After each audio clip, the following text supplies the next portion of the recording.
Parce que, rappelez-vous qu'en Europe, au début, on disait que ceux qui viennent à l'hôpital, c'est seulement ceux qui sont des cas graves. Et c'est ces personnes-là qui étaient collectées comme des personnes ayant Covid. Alors que vous avez tout ce monde qui était dans les maisons ou qui était traité pour des situations bénignes. Donc c'est pour vous dire qu'il faut aujourd'hui être très prudent. La maladie est encore là. Il faut éviter qu'on passe de ce scénario jaune qui semble être le scénario tendanciel, c'est-à-dire que jusqu'à ce qu'on découvre un vaccin, on peut anticiper que la situation va continuer dans la même dynamique, c'est-à-dire donc autour de 100 cas par jour, avec, disons, une évolution à la baisse ou à la hausse, suivant le nombre de tests et suivant d'autres paramètres, notamment dépendant des personnes qui se déclarent. Maintenant, il faut maîtriser les décès.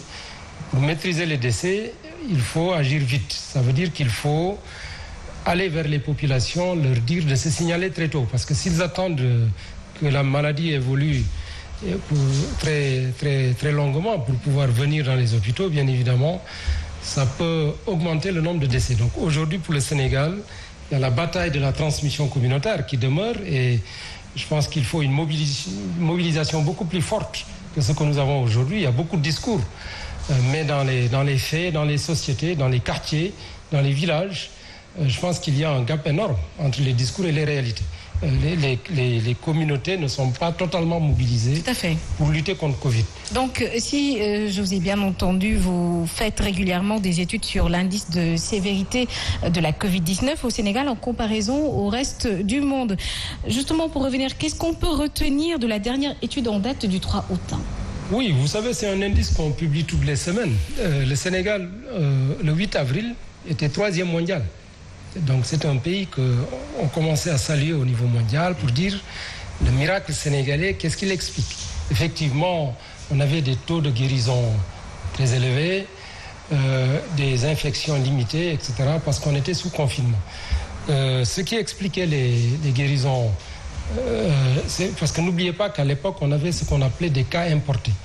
Les cas importés sont interceptés à l'aéroport, confinés. Ensuite, les cas qu'on ne découvrit pas très vite, on faisait la recherche des cas contacts, on isolait également dans des hôtels.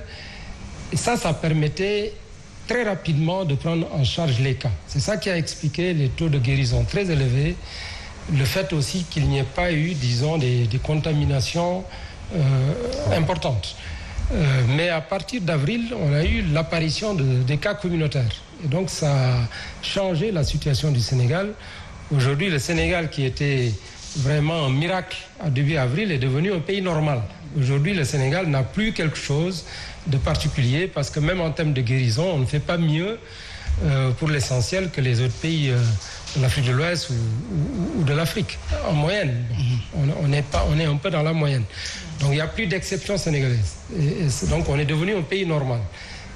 Ce qui est tout à fait compréhensible parce que vous ne pouvez pas ne pas prendre des mesures exceptionnelles parce que les pays qui ont des résultats exceptionnels, c'est des pays qui soit ont fait des confinements très durs ou bien ont appliqué des mesures barrières ou des traçages des cas très sophistiqués.